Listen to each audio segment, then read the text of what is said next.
Ho, me hearties. Welcome aboard the good ship QI, where tonight we're scouring the oceans of interestingness in search of Flotsam in a programme that's more or less a ragbag of bits and pieces, beginning with F, and helping me to separate the facts from fiction and the flim from flam are the effortless Charlie Higson.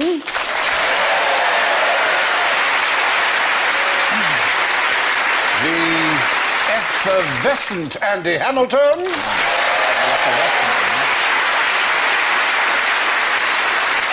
The ineffable Rob Brydon.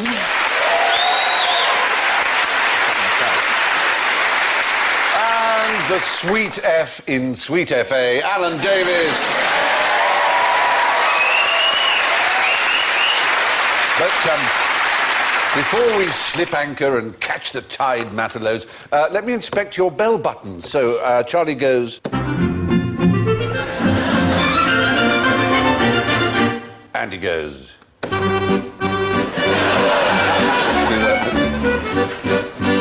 Rob goes... Oh, I do like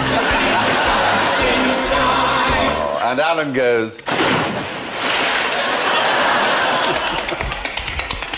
What is it, lad?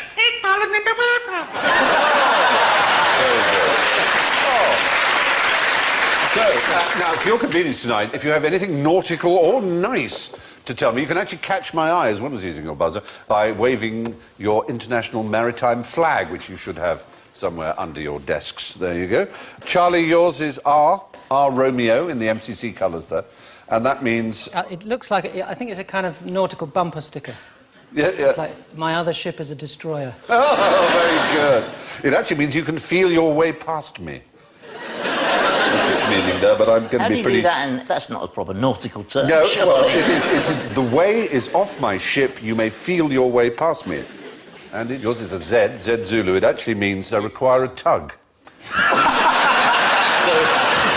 come and see me in my cabin. I'll see what I can do. No, I think I won't be needing that. And yours, Rob, there? It's actually J, or Juliet, J Juliet, and it means I'm on fire. How strangely... So you can come to my cabin as well. Or it has a second meaning, which is I'm leaking. So, Alan, yours is... Coming up behind? No, it's D Delta, and it actually means keep clear of me, I'm manoeuvring with difficulty. Well, mine is U, and it means uniform, it means you're running into danger. Yeah. That's a good one, isn't it? There's another sign language which is akin to this, which is semaphore, and I just wonder, you get very good points. If you can tell me, do you know any semaphore symbol? That, can you tell me what it means? There's one incredibly familiar one that I didn't know until today was actually... this one. Semaphore. This one is welcome back to the arrivals lounge. You see that at airports all the time. Yeah, what's that? I'm drunk and I'm having a piss.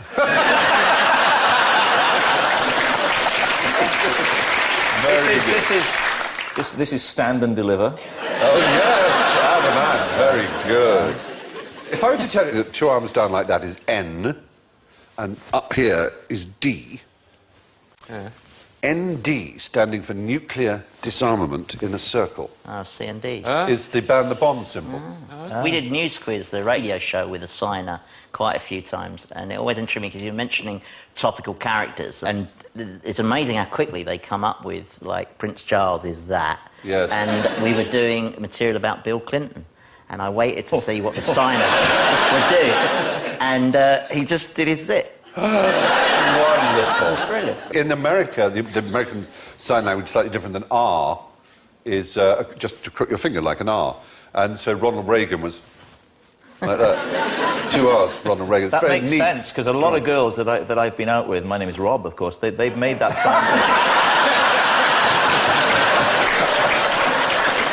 I'm sure they have. I can't believe it. Now, can you guess what these flags mean and what the letters stand for?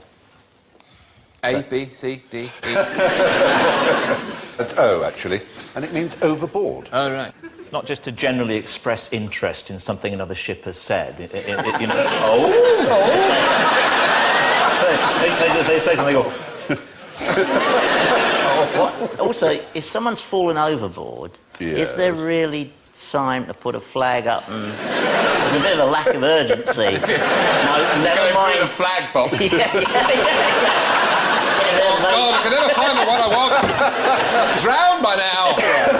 Overboard! And the next one is... I think that's actually N, which means no. So Signal that, that to a that ship. after the one before is, oh, no. Absolutely. I've spilt something on these trousers. Oh, no.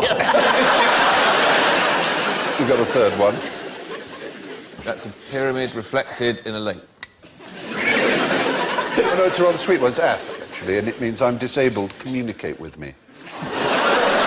That's a rather patronising view of the disabled, though. That they have to have a flag to be communicated. I was going to speak to him, but the little fella didn't have a flag, so I didn't bother. They only wave the flag if they want you to talk to them, yes. Is there a flag we can use to say, does he take sugar? Oh, heavens. Well, there you are. You've found a whole new use. I think it's magnificent. The science of flag communication. It's more or less fallen as it is used these days, obviously, but they used it most famously when? What's the kind of famous signal that was sent in The Battle of Trafalgar. 1805, exactly. And what was that? Do you remember? Well, it's commonly quoted as, England expects every man shall do his duty, but Yeah. they reckon that was a slight mistranslation. It said something slightly different. Well, actually, Nelson instructed his signal master to say, Nelson confides that every man shall do his duty. Confide meant in those days, has faith in the fact that, as it were.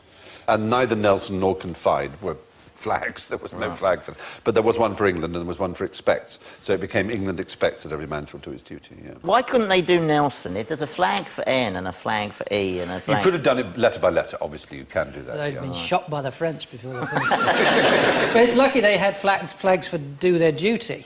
Yes. You know, if they could only use the flags they had. Yeah. It's- Say, sorry, Nelson, we've only got go home now. It's, it's Nanny's flag for have a poo. Make sure you've done your duty.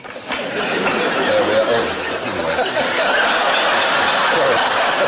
It's awful when you make a sort of observational comic remark, you realise you're the only person in a room of 1,000 people to whom that means anything. No, all the audience were nodding in recognition. They all say that You to can their say dogs. that too. Yeah, anyway, fair enough. One more question on the subject. Who burns the most American flags? Yay. Americans. You're absolutely right. We were hoping you'd say Iranians or something right. like that. It's absolutely right. But more than that, it's a particular group of Americans, oddly enough. The worst American flag company. Because they get them, they put the stars down the wrong cop. Like, God damn it, they'd say. They would. I was going to say bloody hell, but they would No, say, you're right. oh, Yeah. I think shit. It's not and the they Klan, would is do it? it. No, it would be... Not the KKK. Do they burn the flag? No. No, they don't. Would it be launderers? People who iron flags for a living? Would that... Oddly enough, it's the Boy Scouts of America and the American Legion, because the Americans, as you know, have an almost religious view of their flags. yeah. And if they get dirty and tatty, Well- you have to dispose of them. And it's advised the best way to dispose of it with dignity is to burn it. I was a Boy Scout, and we went to an international jamboree in Sweden. And we were given the place next to the American Boy Scouts, who were squeaky clean, and got up at like 7:30 in the morning for this almost, like you say, religious running up of the flag. Yeah. You know, and we found this quite irritating every morning. You know, we're having breakfast, trying to drink our lager and stuff. And they were... And we had a kid with us called John Pennington, who was fantastically fast. He was like Billy Whiz. And John went across and stole it and ran off into the woods. And it caused a sort of minor international incident. We had this delegation of the organisers came to see us and said, the Americans are saying if you don't return their flag, they're going home. We thought, result. We thought, that's great. So in the end, grudgingly, we returned their flag. But it was a very good early insight into American foreign policy. Well, because we have a royal family, we don't have to invest our sense of patriotism and statehood and everything into something as odd as a flag, whereas Americans don't have that. They have to sort of use this flag, and they really are very sensitive. Nobody cares about the Union Jack particularly. I mean, it's sometimes flown upside down. As we're being very dull and pedantic, which is what one does on this show, Yeah. are we not supposed to call it the Union flag? Yeah, it's a very good point. It's only the Union Jack. I mean, that was boring. It is the Union Jack, though, when When what? flying from a Flying boat. from a boat. Yes. It's a what? It's a Union Jack then. It's only a jack when it's on a boat. Yeah. There is one state flag in the United States of America that has our Union flag, what we would wrongly call the Union Jack, as part of it, quarter of it. Do you know which state it is of the Union? Tennessee, No. Ohio, Alabama. No, it's Hawaii. Well, I was just about to say. Hawaii.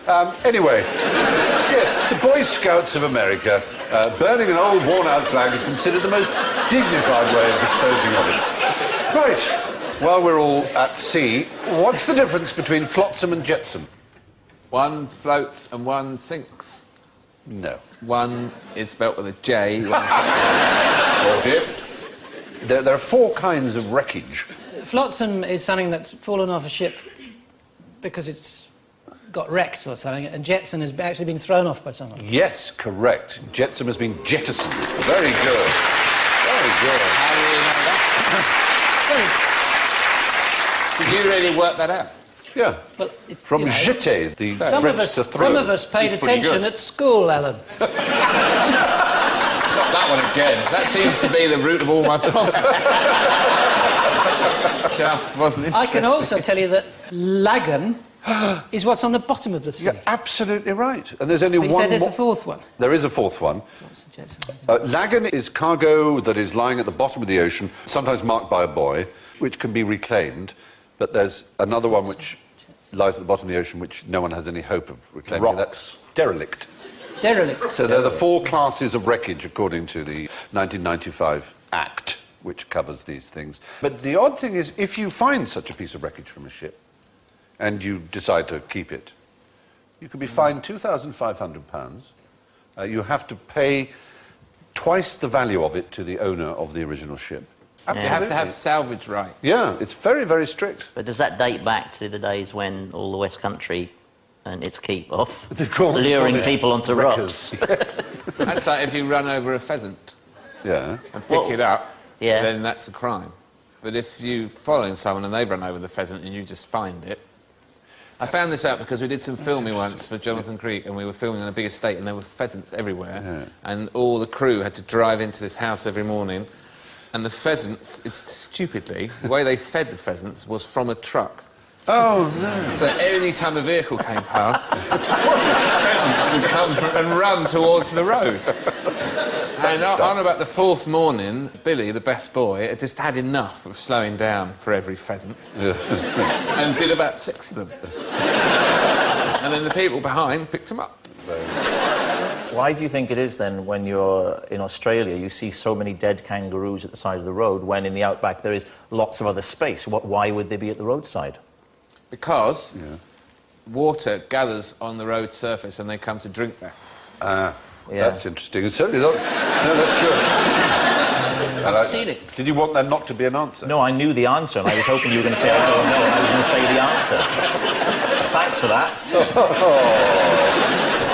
Now, from Flotsam to fan clubs. You'll remember that famous double act, Batman and Robin. What did the boy wonder use to sign his autograph?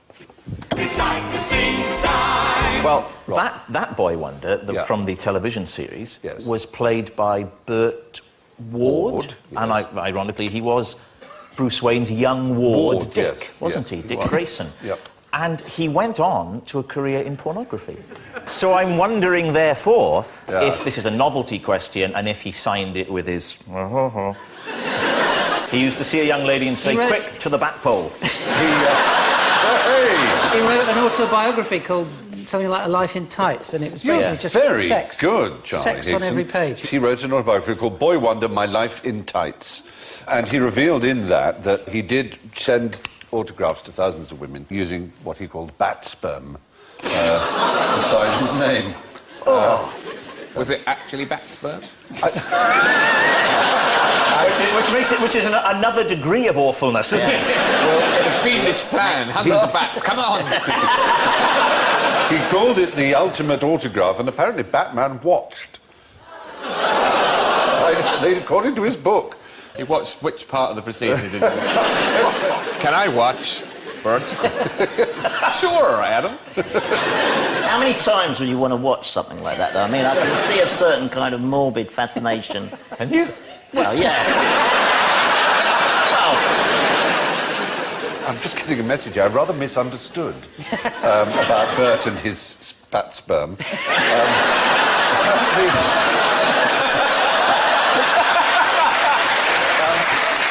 It turns out he didn't actually write his name in the sperm. It was his euphemism for shagging them.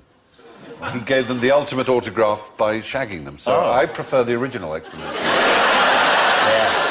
So imagine someone comes up to him in the street and says, "Could I have your autograph?" And before you know it... Whoa, hang on! Yes. Would you mind if Alan Davis watched? So that's what Adam West was watching. He was watching them having sex. Yeah.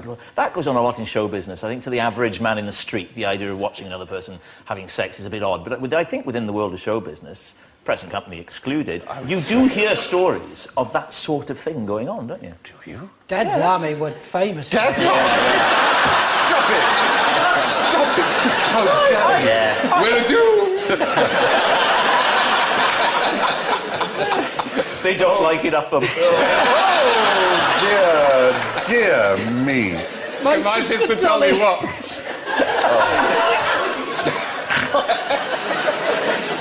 In 1968, they cancelled Batman, and he found it hard to get work again, sadly, so his life. I think how that should read is, and he then found work getting hard.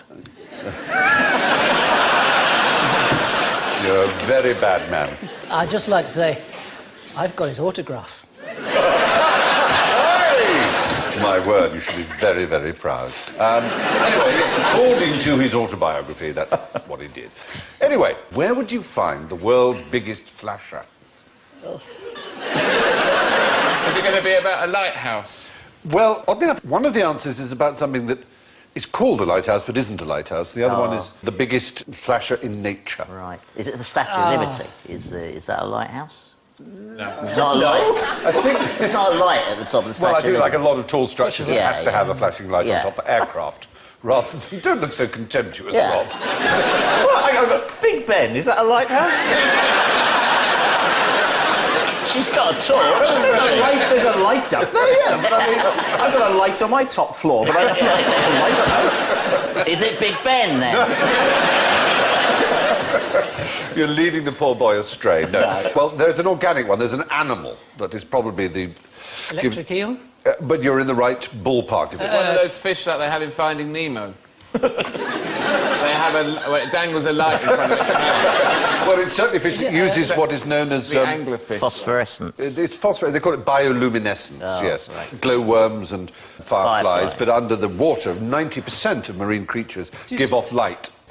Is it a squid? It is a squid. It's a 7-foot squid. It's called the day nurse squid. It's an amazing creature. There it is. The day nurse squid. No, not day nurse. Dana octopus Which squid. you can take in without being drowsy. Is it? It's a non-drowsy formulation of the North Pacific Dana octopus squid. And it's really bright. It dazzles and disorients its prey with its light. Does it need to do that if it's 7 foot long? Yeah, well, it's just an added weapon in its arsenal. It's pretty impressive, isn't it? It's in it. Where is it?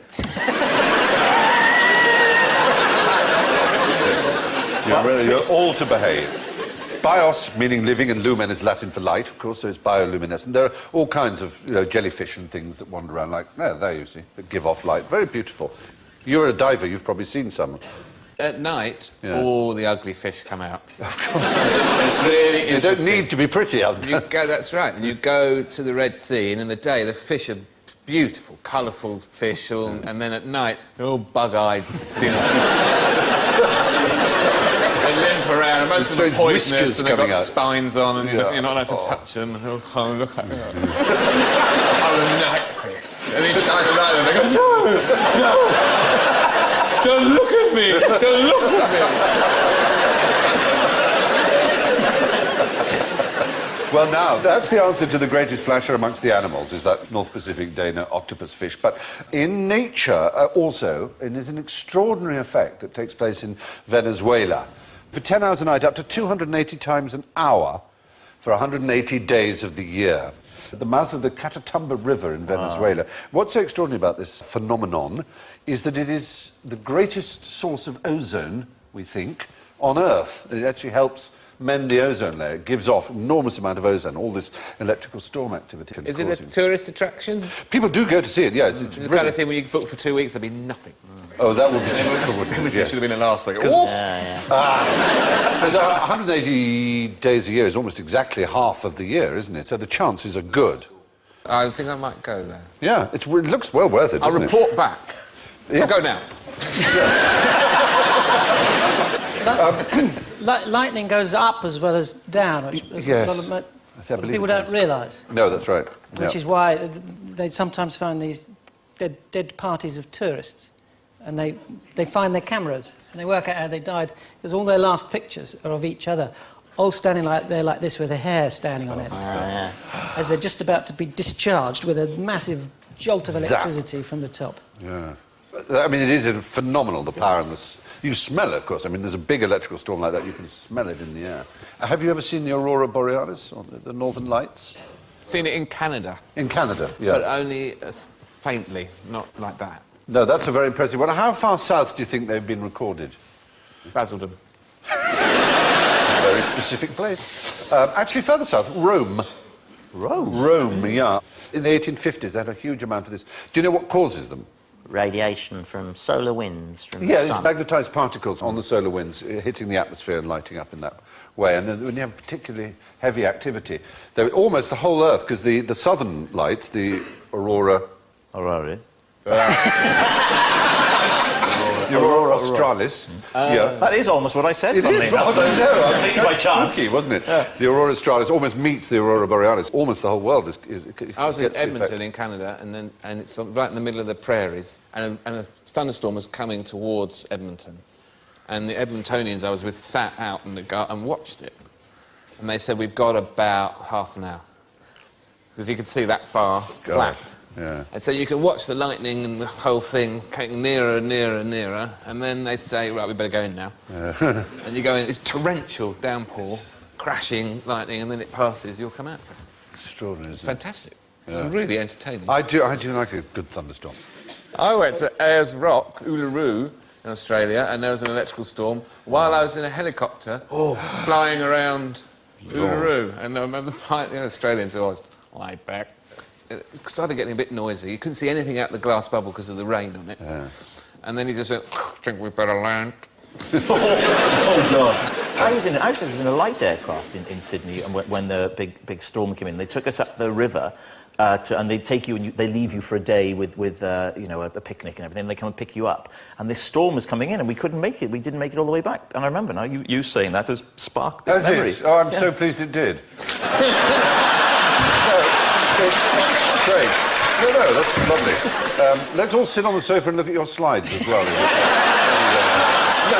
I take it from that you don't want me to get them out. No, I think we can move on. It's been lovely hearing about your holidays. So it's fine when he's in a helicopter, but me in a light aircraft, suddenly, when he told me, it was fascinating. Had the bad luck to be the one that was the straw that broke the camel's back. It was already creaking when we were getting towards the end of his story. I'm sorry. Yeah.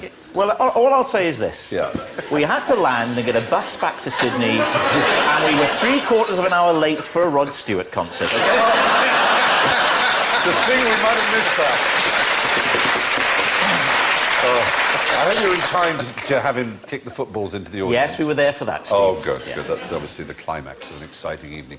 So, Talindia dani, species of squid, is the largest creature to use bioluminescence. However, an even bigger flasher, of course, is the lightning show in Venezuela at the mouth of the Catatumba River. Moving on now to a question of fragrance. Why did the East German secret police steal people's underwear? Beside the seaside. So that they could say to them, "You may now go. You are no longer under a vest." Oh, I say, that's very good. It's not bad, is it? It's very It's a impressive. sort of play on words. It almost is. You get an accent in there. There's something for everyone, really.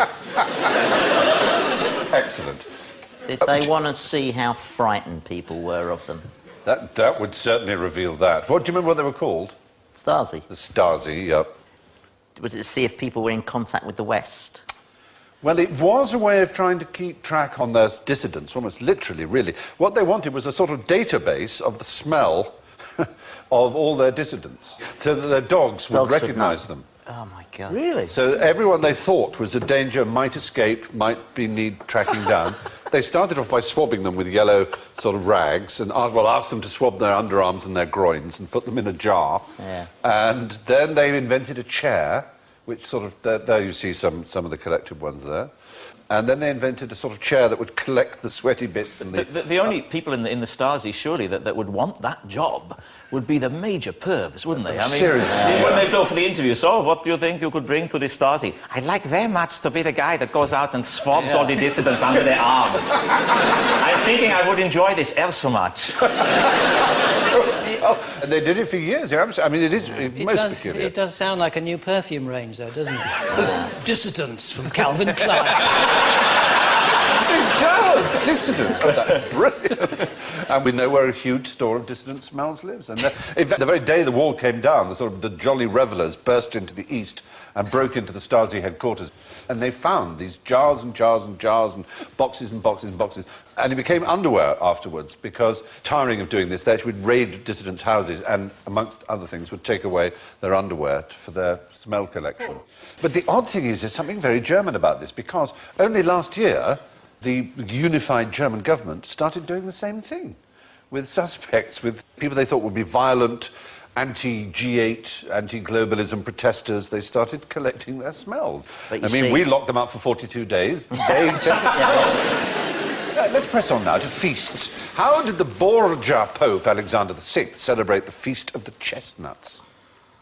There is Alessandro Sei. He had someone stuffed with chestnuts. Oh, that's horrible, isn't it? That's a punishment. Yeah. No, he was pretty... This is a pope we're talking about. His Holiness the Pope. Actually, no, he had prostitutes, naked prostitutes. He would throw the chestnuts on the floor and they would grovel after them, picking them up with their teeth. Of course, yes, because he was a pope. Because it's sort of... Exactly. Yeah. Oh, he wouldn't stuff people with chestnuts. He was a pope. I thought it was going to be something salacious, but that's not... Why can't we have popes like that? Oh, we have these popes who go They may around. be like that. Yeah, maybe they are. We don't know. And there was one, Formosus, who made such an enemy of his successor that when his successor was Stephen VI as Pope, had him dug up and put on trial. His body was put on trial. And he spent most of the trial yelling at the corpse, and someone behind it had to move his... I'm kidding. What do you got to say to that? Exactly. As I thought, nothing. And when they could get a word in, someone standing behind it would say, you know, like a ventriloquist would say that he denied the charges. Anyway, he was then condemned... to death. His 3 fingers he used to do papal blessings with were cut off his skeleton. Did the man behind go, ow! Oh, my fingers! And he was condemned to be reburied in a common grave. But then... No, not a common grave! Yes. But I'm then... back in the box! But then Stephen... Get back in the box! No, get me out of the box! Get back in the box! But Stephen, who had done this to him, he was deposed, imprisoned and then strangled. And then another pope called John IX, he brought Formosus back. His body had been rescued from the common grave. He was reburied as a pope again, so it was all well in Was the he end. found innocent? Was he? Yeah, Was he was the found body? innocent, exactly. That's a TV series, probably, isn't it? Pope trial. It's a long-running, certainly a long-running West End Bible. show. Even as I say that, there's a Channel 4 executive out there going, Oh, yeah. do you know what? I could see Ray Winston as a corrupt pope, couldn't you? brilliant. Oi, you slag! Chestnuts on the floor! Forage!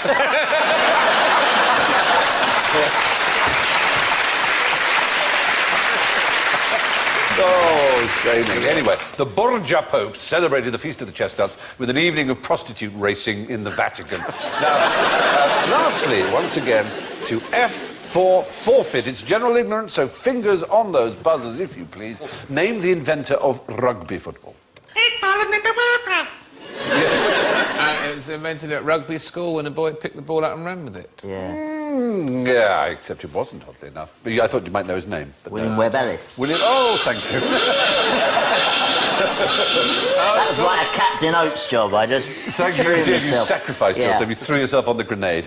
The Rugby World Cup? The Webb Ellis Cup, yes. The odd thing is that they have this little memorial saying that with a fine disregard for the rules that the game has played, he first picked up the ball and ran, as if they'd all been playing football. But football wasn't codified till after they're claiming this rugby game happened. Rugby is an older game, and there were lots of ball handling games like that, so no one really believes it.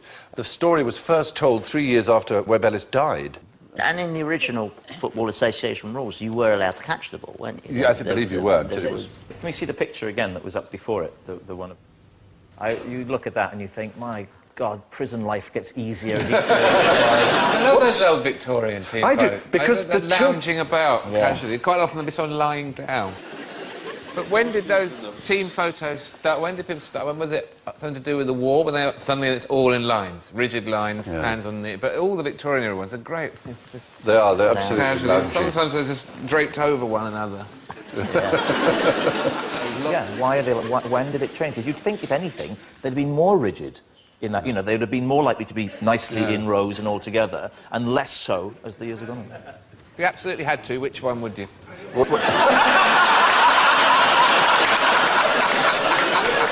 Oh, I'm not going to give that away. Oh. Which one would you first? Oh,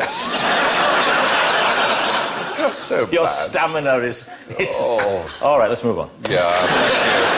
Yes, William Webb Ellis died unaware of his apocryphal role in sporting history, although the modern game certainly does have its roots in the 19th century public school system. From rugby to Eton, what was James Bond's job? He was a secret agent. Is that what you wanted? Yeah. No, in the British Secret Service, an agent is an informant to what Bond was, which was an intelligence officer. You know how he got the job, Sean Connery? He went for the audition and then he walked away and the producers watched him out of the window. And Fleming was present. And Ian Fleming, I was about to say that, Ian Fleming was present. And he walked away and they said he walked like a panther. Yep. Which, when you think about it, would be on all fours. Yeah. And would make him look like a ruddy lunatic. Not the sort of man you want botching up the schedule on an expensive film. Oh, look at him, he's doing it again. Sean, please, get up. There are no chestnuts down there, Sean, baby. But, no, he does have a fabulously lithe walk, didn't he? What's the difference between your walk and your gait? Is it the same thing? Not exactly, is it? The gait is the sort of picture, the angle, it's the signature of your walk. You can recognise someone by their gait. Can your From gait be when miles you're away. stood They can be still. I recognise her by her gait.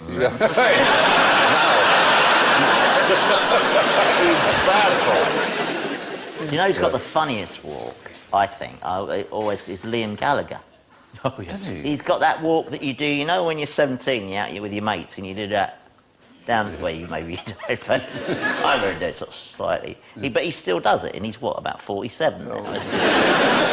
You know, well, Mick Jagger still does his... Struts. He's Whatever got a you want to call cockerel it. strut. I imagine that he grew up in a house with a very narrow doorway. Well, it's not... Noel Gallagher's house was all French windows. They had it all knocked through. But Mick had a lot of those funny little half-opening doors. Excellent. There you are, that's it. You see, the security services... Still enjoying it. It's only one more. No, it's good. He is virtually arseless, isn't he, Mick Jagger? He has no bottom. It's really Apparently, someone else who's arseless is Ian McShane. odd. Is he arseless? Told on quite good authority by a costume person. Really? It came up in conversation. Someone was saying, "Oh, Deadwood's very good. Have you seen Deadwood?" And someone just went, "No bum." Well, he must have. Mechanically, he must have something. He folds He's himself. got an anus. I'm sure he's got an anus. They have Oh, to... all right, yeah. No buttocks. It's fascinating. That's the point. Flat. Nightmare for a dresser, because they keep falling... They have to staple his trousers to... There's just a little dress to go behind him with all the scenes, just holding them up. You put a little pelmet across there and just hang them from then. You could. Arse helmet. So, the security services actually call their staff officers, agents or informants who are not members of staff. Why is Bedfordshire quite like Uzbekistan and Liechtenstein? Bedford's not got some claim to it being independent or something. It's No. Think about it on a map. Same size? No, Uzbekistan's No, vast, isn't it? no. Got no coastline? Not only is there no coastline, but There's no rivers. they're what is known as doubly landlocked. No rivers that connect to the sea? No, it's if you look at... You've got to go through someone else. Yeah, you have to go through two countries to get to the coast, not one. And that's very Hang on, rare. if you're in Bedfordshire, what are the two countries you go through? In the case of Bedfordshire, it's counties, of course. Okay. So it doesn't really Well, work. that's a typing error. That's not a... You can be a landlocked county, or in the case okay, of yeah. Nebraska and Kansas, are landlocked states, for example. We might even have a look at Uzbekistan as well on the map, and as you see, you have to get through two countries, in this case Turkmenistan and Iran, to get to the sea. So it's very doubly landlocked, that's the point, which makes it very difficult for a country to get, obviously. Are we going to see Bedfordshire, Stephen? Would you like to see Bedfordshire? You shall see Bedfordshire. Oh, look at There that. it is. There we are, OK, now I know for Northamptonshire sure. would be doubly landlocked if it didn't have a tiny 19-yard boundary with Lincolnshire. Yeah, amazing, isn't it? Otherwise it would... Yeah, well, not that amazing. All right. OK. The West Midland County, if you can call it a county, I never really accept these as counties, the metropolitan county of the West Midlands is also doubly landlocked, you could argue, I think. You don't accept the West Midlands? Well, I don't think of it as a shire, as a county. He's in denial. It's really sad. I mean, lovely in place, but why not, Warwickshire and things, so much easier if they're all shire. Now, here's an easy one for you. What's the maximum amount of times you can fold a piece of paper in half? 7. 7, no. Yep. And you had an answer too? 8. Would there be a maximum? Yes. Yeah, have absolutely. you never tried it? Yeah, I'll try do it. it now. Try. Here's some. Oh, paper. There, pass one along to the boy next to you. Come on. Start folding. 2. Oh, I Is it a wasn't- race? 3. hang on, I wasn't- 24. 5. I'm struggling on 6, Stephen. Yeah, you would be. They got some very exciting ideas for TV programmes these days. We'll Paper be- folding, live. I can't do 7, I'm out at 6. I'm at 6. Yeah, that's that particular piece of paper, the A4 size. But an extraordinary thing, an American schoolchild developed a formula for determining the folding of paper, and we have that formula for you. You can examine it. There it is. She was very impressive. Her name was Brittany Gallivan. And what it shows is, if you feed the various variables into it, W is width, T is thickness of paper, L is length of paper, that what you need is length and thickness in order to get the right number. That's them. That's them. The audience. That's them. Yeah. You're running into danger. That's just going to be snipped out Yeah. straight on YouTube. You It'll be a don't- ringtone, it'll be everything. What you need is length Are and you thickness. flirting with me? Damn you all. You want And that'll be for text messages. you want T to be a low number. So thickness is, if I'd finished, thickness low, length long, right? And she demonstrated this by using a long sheet of lavatory paper, in fact, which was very thin, and she managed to fold it 12 times. And finally, what does it mean when the Union flag is flying over Buckingham Palace? Yes, young Andrew. I'm going to regret this. It means the Queen's on. Come and have a cup of tea. That's what it means. The Queen's in. No, it does not mean the Queen's It means... Yep. It means the Queen is about to get home. Put the electric blanket on. Do they fly the Royal Standard when the Queen... When the Queen is home, they fly the Royal Standard. Since 1997, when the Queen is not home, they fly the Union flag. Beside the seaside. It was Princess Diana. Princess Diana died. The Queen was in Balmoral, being played by Helen Mirren at the time, if you remember. And what happened was, there was no flag to fly at half-mast. You couldn't fly the Royal Standard at half-mast because it was against all protocol. It was such a mess, the whole thing, that they then decided, all right, in future, just in case the sovereign is not at home, instead of there being, as you say, a bare flagpole, we will have the Union flag, so that then, when someone dies that the nation decides it's very fond of, they can go half-mast with that. That was a great movie, but there was one moment in that I just did not believe at all, which was she was out in Sandringham, I think, or somewhere, or Balmoral, out on the moors, with her Land Rover, and a stag. That was a great scene, though. Well, it was a great scene, but she says, oh, Shoo, or you beauty, or whatever. She's a member of the royal family. She'd have blown it to bits. They should have dubbed on Philip. Keep it there! He's talking to Betty. Come on. He called her cabbage in the film, didn't he, rather oddly? Because she smells like a cabbage. Imagine if you look round and I just wasn't here now.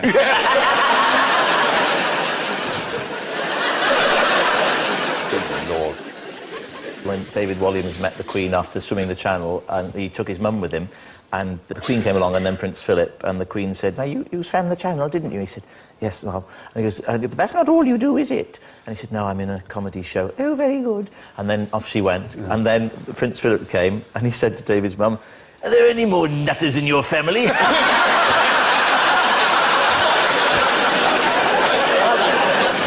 Anyway, the Queen's flag sergeant hoists the Union flag when the Queen is not in residence at Buckingham Palace. It's the royal standard that flies when the Queen is at home. And so we've circumnavigated the QI world and come all the way back to flags. But let's see who's been flying high with the wind in their sails and who's been flagging behind. Oh, my word, my goodnessy Wordington. Tonight, our Jolly Roger with 8 points is Charlie Higson.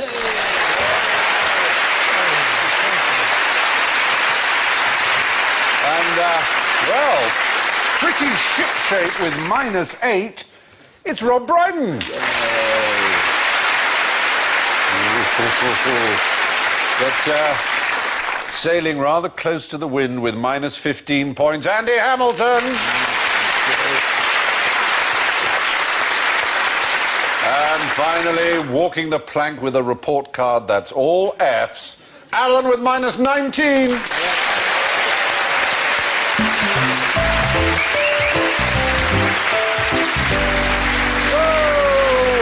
Remains for me is to thank Andy, Rob, Charlie and Alan. And as we lower the QI flag, we raise a glass to curiosity. For as Dorothy Parker once said, the cure for boredom is curiosity. There is no cure for curiosity. And as Steve Wright added, curiosity killed the cat, but for a while, I was a suspect. Good night.